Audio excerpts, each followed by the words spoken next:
and welcome to the reading for August 2025 on Michelle Reads the Bible. We are going to finish the book of Esther today and follow our things. We'll finish off 1 Corinthians 12 and get into chapter 13. We'll read part of Psalm 37 and we'll get our proverb from chapter 21. So let's finish our story on Esther.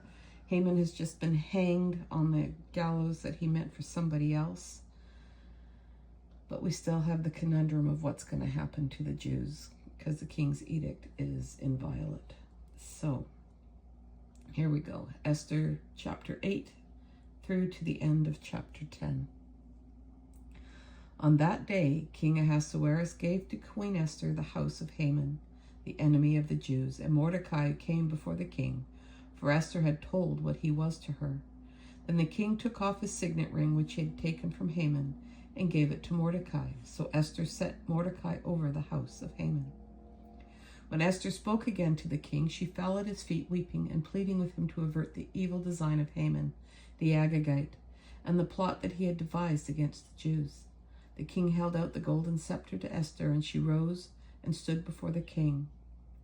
She said, "If it pleases the king, and if I have won his favor, and if the thing seems right before the king, and I have his approval, let an order be written to revoke the letters devised by Haman, son of Hammedatha the Agagite, which he wrote, giving orders to destroy the Jews who are in all the provinces of the king. For how can I bear to see the calamity that is coming on my people? Or how can I bear to see the destruction of my kindred?" And the king said to the queen and to the Jew Mordecai, "See, I have given Esther the house of Haman, and they've hanged him on the gallows because he plotted to lay hands on the Jews. You may write as you please with regard to the Jews in the name of the king, and seal it with the king's ring, for an edict written in the name of the king and sealed with the king's ring cannot be revoked." The king's secretaries were summoned at the time in the 3rd month, which is the month of Sivan, on the 23rd day, and an edict was written according to all that Mordecai commanded to the Jews and to the satraps and the governors and the officials of the provinces from India to Ethiopia, 127 provinces, to every province in its own script and to every people in its own language, and also to the Jews in their script and their language. And he wrote letters in the name of the king Ahasuerus, sealed them with the king's ring, and sent them by mounted couriers riding on fast steeds, bred from the royal herd. By these letters the king allowed the Jews who were in every city to assemble and defend their lives, to destroy, to kill, and to annihilate any armed force of any people or province that might attack them, with their children and women, and to plunder their goods on a single day throughout all the provinces of King Ahasuerus on the 13th day of the 12th month, which is the month of Adar. A copy of the writ was to be issued as a decree in every province and published to all peoples, and the Jews were to be ready on that day to take revenge on their enemies. So the couriers, mounted on their swift royal steeds, hurried out, urged by the king's command, and the decree was issued in the citadel of Susa. Then Mordecai went out from the presence of the king, wearing royal robes of blue and white, with a great golden crown and a mantle of fine linen and purple, while the city of Susa shouted and rejoiced. For the Jews there was light and gladness, joy and honor. In every province and in every city, wherever the king's command and his edict came, there was gladness and joy among the Jews, a festival and a holiday. Furthermore, many of the peoples of the country professed to be Jews, because the fear of the Jews had fallen upon them. Now in the 12th month, which is the month of Adar, on the 13th day, when the king's command and edict were about to be executed, on the very day when the enemies of the Jews hoped to gain power over them, but which had been changed to a day when the Jews would gain power over their foes, the Jews gathered in their cities throughout all the provinces of King Ahasuerus to lay hands on those who had sought their ruin, and no one could withstand them, because the fear of them had fallen on all peoples. All the officials of the provinces, the satraps and the governors and the royal officials, were supporting the Jews, because the fear of Mordecai had fallen upon them. For Mordecai was powerful in the king's house, and his fame spread throughout all the provinces, as the man Mordecai grew more and more powerful. So the Jews struck down all their enemies with the sword, slaughtering and destroying them, and did as they pleased to those who hated them. In the citadel of Susa, the Jews killed and destroyed 500 people. They killed Parshendatha, Dalphon, Aspatha, Poratha, Adalia, Aradatha, Parmashta, Arasai, Aradai, Vezatha, the 10 sons of Haman, son of Hamadatha, the enemy of the Jews, but they did not touch the plunder. That very day the number of those killed in the citadel of Susa was reported to the king. And the king said to Queen Esther, in the citadel of Susa the Jews have killed 500 people, and also the 10 sons of Haman. What have they done in the rest of the king's provinces? Now what is your petition? It shall be granted you.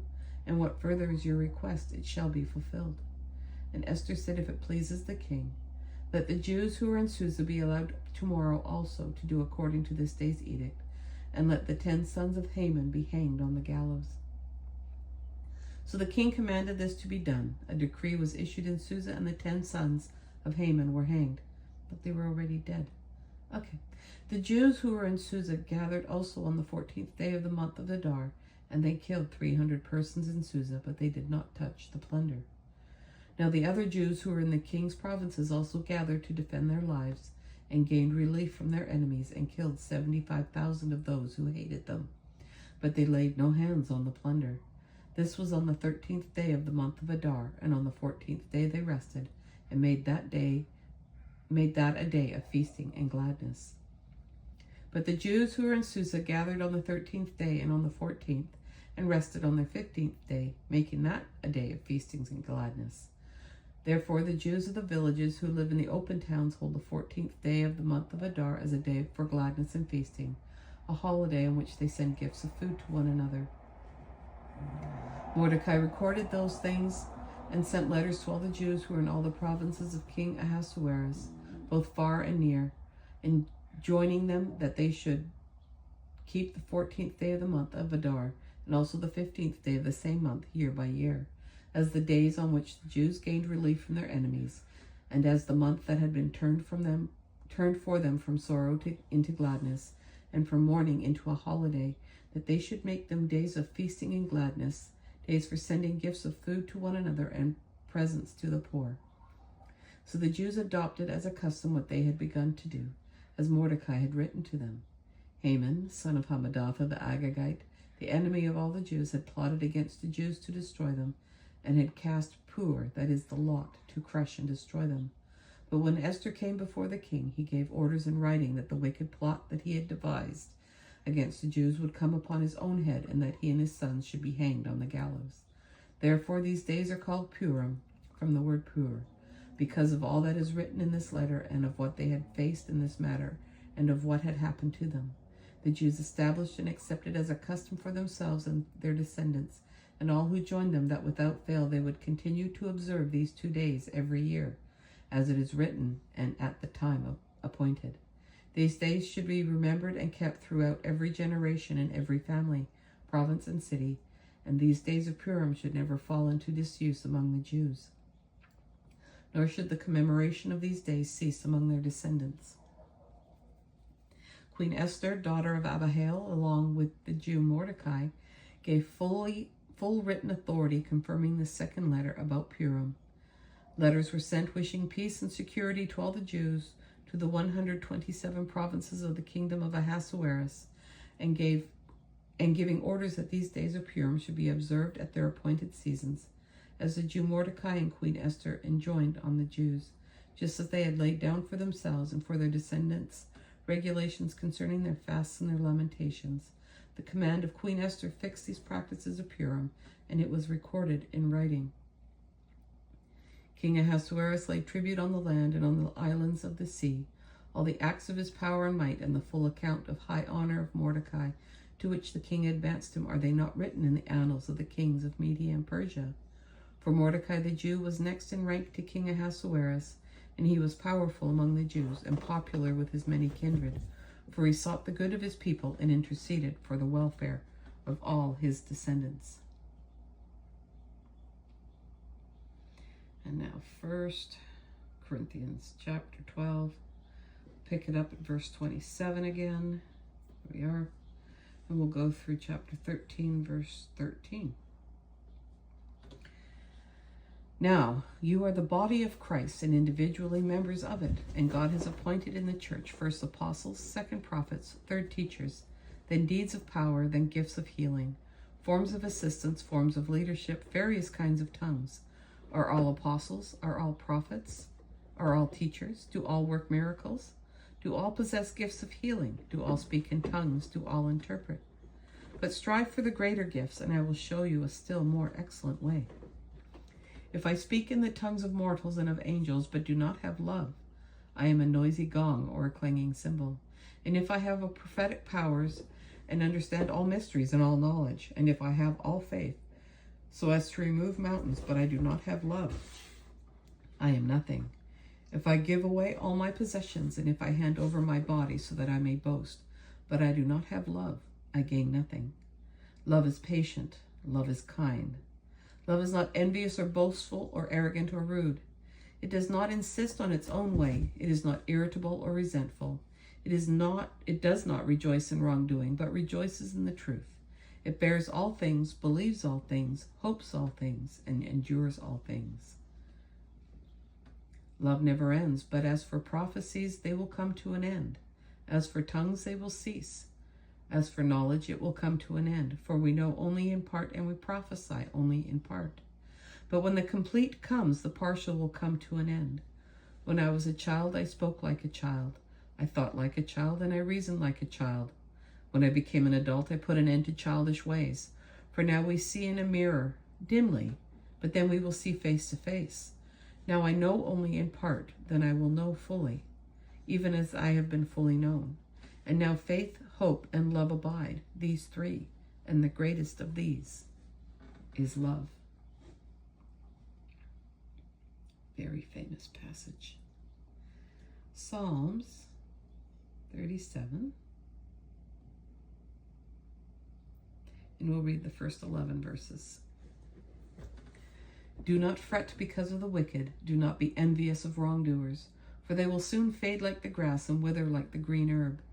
Trust in the Lord and do good, so you will live in the land and enjoy security.